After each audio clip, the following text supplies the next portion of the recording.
Many years ago, in the beautiful city of Lagos, there lived a young girl named Yerida. Yerida was the only child of her parents, Pastor Dio and Pastor Mrs. Emarachi. She was born 21 years after her parents got married. Her parents had looked for a child for several years, so when she was born, it was a miracle. People came from far and near to visit the miracle child. Everyone was so happy, family, friends, and the church. But Pastor Dio and his wife, Pastor Marachi, were the happiest of them. Or finally, after 21 years of waiting on God, they now had their own biological child. Pastor Dio and Marachi were committed to raising their daughter Yara with so much love and in the fear of God. Yara was a star girl by every definition. She was beautiful, smart, intelligent, and well-mannered. Everyone loved her reader, and her parents were so proud of her. She was following in their footsteps in serving God.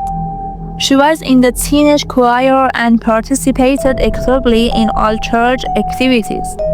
Yerda was the golden child, and the other parents who attended the same church always admonished the daughters to be half as responsible as Yara. A few years later, Yara had graduated from secondary school and had gotten admission into the university to study law, and his made her parents even more proud. Now their only daughter was going to be a lawyer in a few years. So a night before she was to go to the university, her parents called her to have a chat with her and said, "Dear madam, thank you so much for being an amazing daughter. You were worth waiting for 21 years. You're no longer a child, and you're going to the university. Please do not forget all the morals we have instilled you with. Do not forget whose daughter you are. You're a child of God, and my God will help you. Please do not follow bad company. Please study very hard and make us very proud." Yara's father said calmly, "Thank you, Papa. I promise you that I will not depart from all your teachings. I promise to continually make you and Mama proud and to ultimately make God proud." "Oh, my daughter, must you go? Must you go to school? You're my only child." Her mom totally saying, "Mommy is okay. I'm not even going foul. My school is still in Lagos, and I'll be coming home from time to time just to see you. Besides, you have trained me well now, so there's nothing to be afraid of, Mommy." Yara said as she tried to reassure her. At the university, she was very happy. She was free at last. Her parents had always kept her very sheltered, and under lock and key, her parents had controlled her and did not allow her to keep any friends. Her life was triangular. It was church or school, and home she was always went with her father's trusted God.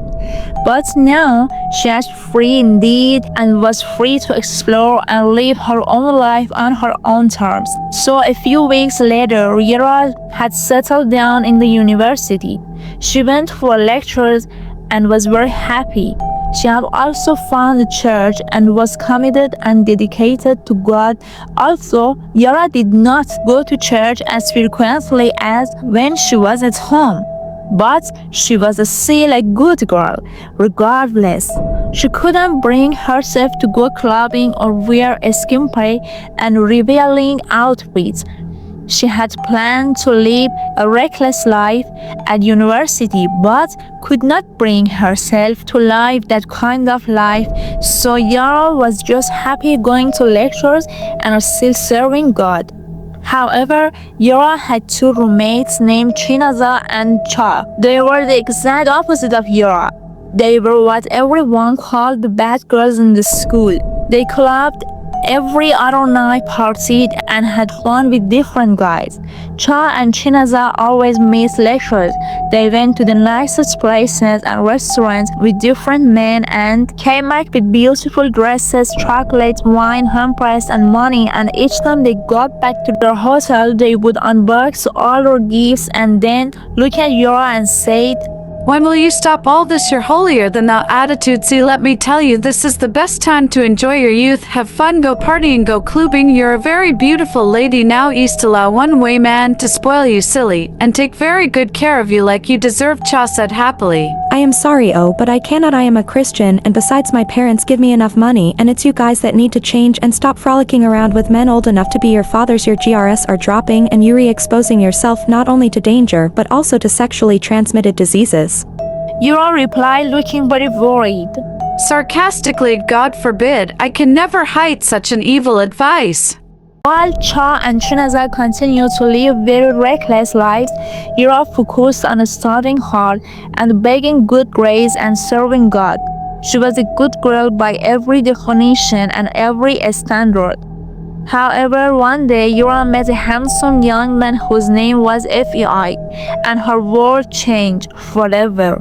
Yura had never felt the way she felt when she was with Fei, with anyone before. She was always happy and she felt like she had butterflies in her stomach. Fei was already in his final year, whereas Yura was only in her second year. Fei bought gifts for Yura and told her all sweet things. Chinaza and Cha would always saying, Hard girl, see how you are falling in love. I thought you're a pastor. Cha mocked Yura, and Yura could not even reply a word. She would just sit there, smiling and blushing. However, soon enough, he began to pester Yura non-stop to sleep with him. He had already kissed Yura and wanted more. Yura, on the other hand, could not throw all the home training that their parents had given her down the drain just like that. So one day, Fei had tried to kiss Yura again, but she just brushed him away. And then he fed up and said, What is your problem, Yara? A big losing up. We have been dating for 6 months, and we have only kissed twice. I want more now. Look at me, I'm a man, and since you do not want to give me more, see, I'm done. Oh, I'm done with this relationship, or whatever we call it, we are over. Yura replied, crying and begging her boyfriend Fei, but all her pleas fell on deaf ears. Fei was done with the relationship forever. Yerida came back to the hotel weeping and crying profusely. Her roommate Chinaza and Cha were very worried and then asked, What is it now? Please talk to us, say something. Chinaza asked, looking really concerned. Fei broke up with me because I refused to sleep with him. Yera replied, still crying. He even tried dating you for 6 months. See, no man want a virgin anymore. Even the man you keeping yourself for does not want a naive little girl. He wants an expert. Imagine combining your expertise in bed with your prayer life. Your husband will never look outside. The only way to get that expertise is by gathering experience now. No, I can't do such a thing now. I won't do such a thing. Yara replied firmly while still crying. So over the next few weeks, Yara was so distraught. She could not eat. She could not even go for lectures. She locked up in her room crying and weeping. She had tried calling FBI severally, but he would not pick up her calls. She had even gone to visit him in his apartment and was shocked to see that FBI had already moved on and was already dating someone else, so he sent Yara out of his apartment angrily. Already 4 weeks and she had not yet gotten over betrayal. She had missed several lectures and tests because she no longer even attended any lectures. Her roommate had tried talking to her, but it was no avail. Yara just stayed all day crying. One evening, Cha and Chinaza were getting ready to go to the club and then head for their used runs for their daily bread when suddenly Yara spoke and said, I want to follow you girls out today. Yara said very firmly, Chinaza looking very shocked. I said I want to go out with you girls. All this while I have been a good girl. What did I get in return? Now I am ready to behave like girls my age, have fun, and live my life when I am getting old. Then I can turn back to living a pious and moral life. Chinaza screamed in excitement, and so they all dressed up and went to the club. It was Yara's first time for ever going to a club in her life. She danced with her friends and also went wild. She also took her first alcoholic drink and got high. Her friends Chunaza and Chai kept on dancing and dancing. A few hours later, three rich men who were in their 50s arrived at the club. They were Chai and Chunaza as usual customers, so after having a light conversation with them, all three girls followed the men into their car. And zoomed up a few minutes later, they had all arrived at a very beautiful hotel. And all three ladies followed the men to their individual hotel rooms. Although Yara was lightheaded, she was very much conscious and knew what exactly she was doing. She felt that her being a good girl did not pay her, so she was ready to be a bad girl. She was ready to sleep with a man. At least he was not a broke guy like FBI, and he would also give her so much money to take care of herself. So Yara allowed Al-Hajj Musa have his way. With her, Al-Hajj had thought that she was a loose girl or a runs girl like her friends, but when he realized that she had never been with a man before and that he was very fierce, Al-Hajj got very excited and so took some drugs so he could have more fun with her. But while he was having fun, Al-Hajj suddenly stopped and collapsed. Yara screamed, fear reading all over her face. Sir, please wake up. Please wake up. Yara screamed, crying and weeping, but it was too late. Al-Hajj Musa was dead. Yara quickly called her friends Cha and Chinaza and they came to her hotel room. And when they saw that Al-Hajj was dead, they all abandoned Yara and fled the hotel. Yara could not believe her eyes. Everything was like a dream. Just the one time, just once, that she decided to be a bad girl, just once, and the man was dead. Yara cried and cried. She could not imagine what her parents would do when they found out what had happened. Yara was still very much shaken when a few minutes later the hotel had called in some policemen and they had come and wake her away saying, "You are under arrest for the murder of Al-Hajj Musa. You have the right to remain silent, as anything you say will be used against you in the court of law." The police said, Yara screaming, crying, and begging the police officer, saying, I did not kill him. This is my first time of sleeping with any man in my life. I don't know what happened. She was locked up and put in the cell. All throughout that night, Yara kept on crying. She cried like a baby. She wondered why her case was different. The first time in her life that Beat decided to be a little bit dead. What her roommates have been doing for almost 2 years now, she landed in jail. The following day, her parents had come to see her at the station. Yara was filled with shame. She could see disappointment reaching all over her father's face, and her mother was busy weeping. Her father simply looked at her and said, Yara, how could you bring shame to us like this after all that we have done for you? Do you know who I am in the church now?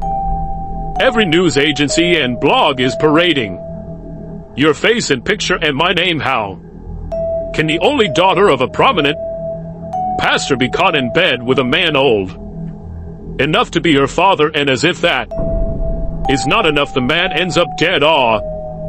Yara, you have disgraced me. You have brought shame on me. Her mother, on the other hand, kept on crying, saying, Yara, what did I do to you? I'm finished. Yara was so ashamed of herself. She had failed everyone just with one mistake. Before her parents left her, the father simply looked at her and said, Yara, how could you bring shame to us like this after all that we have done for you?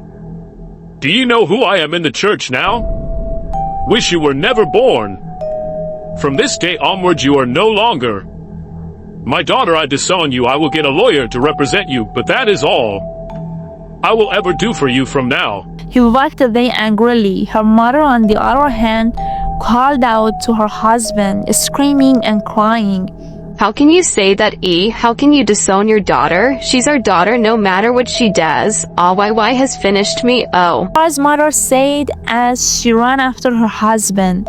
Yara simply stood there, frozen, crying and screaming. Daddy, I am sorry. It was just once. Daddy, please forgive me. But her father was long gone. Yara was very sad. None of her friends, Cha or Chinaza, who had talked to her into going to the nightclub, had visited her. Not even once. They had all abandoned her. A few weeks later, Yara was still locked up in the cell and was feeling very sick. So she was rushed to the clinic, and after a series of tests were run on her, the doctor informed Yara that she was not only pregnant, but that she had HIV/AIDS. Yara could not believe her eyes. How could that be, doctor? How could that be? I have slept with a man only once. I have never been with a man all my life except just once. I have been a good girl all my life. I have served the Lord. I have been a good girl. Why is all this happening to me? Just one mistake. Why me? My roommates who sleep with different men every day and not pregnant or infected with HIV or even in prison. Why is my own case is different? Just one mistake, just one time, just one lack of good judgment. I see my whole life is red and crumbling before me. What have I done? Yara said, wailing and weeping. The doctor tried too much to console her, but she was really inconsolable. Yara became very sad and she became very withdrawn and kept on herself in the cell while waiting for her court date so she could appear before a judge and know what her fate would be. Yara was very sad. She wished she could turn back the hands of time, but it was too late. Yara was angry. She no longer prayed to God. She just wanted to be on her own, and no one ever visited her. Not her mother, not her father, and not her friends and her roommates. Her lawyer was the only person who visited her in the cell. Hi friends, thank you so much for watching my story to the end. I know, yeah, this story is a really sad one, but yes, it happens every single time. So I like to hear your thoughts on this one. Why is it that people will be doing things and getting away with it just like Chinaza and Cha? Sleeping with different men, going around things, all sorts of things, and they never got HIV. They never got pregnant, and nothing happens to them. But the moment a good girl like Yara decides to just beat back just one time, go and sleep with a man, she will end up in pregnancy or with one sexually transmitted disease. So why does this always happen? Please share your thoughts with me in the comment section. I would like to hear them. Now, to all my viewers who have not subscribed, why have you not subscribed? Please support this channel by subscribing and liking my video and sharing with your loved ones. So now, until I come your way again with more interesting stories. Bye.